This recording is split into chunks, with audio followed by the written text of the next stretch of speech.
All right, good morning, everybody. Welcome to week 37. This is your last week. You're either going to love me or you're going to hate me. I made this week a catch-up week. What that means is, if you owe me anything, this is the week to get it done. We all know you're not going to do it next week when you're not in school. We all know that. Like, they're like, oh, well, students can turn in work next week, during Keystones, da-da-da-da. I'm thinking to myself, that's not going to happen. Well, at least in my experience with my students, it's not going to happen. So, how this is going to work is I'm going to be printing out grade sheets for you guys, and I'm going to be giving them to you, highlighting things that you still owe me.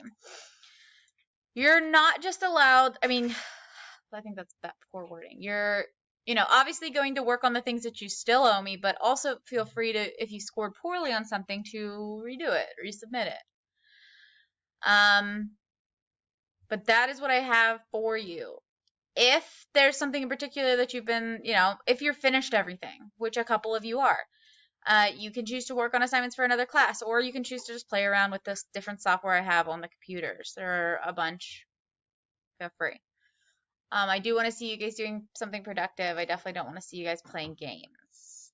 As I've been going through and grading, I think I might only have 1 or 2 grades left. I think maybe it's just this week's, or last week's, what was due Sunday, left to grade. Okay, we're not gonna. But that is what I have for you this week. Obviously, if you have questions, please feel free to let me know. Otherwise, I will see you guys later and hope you have a great week.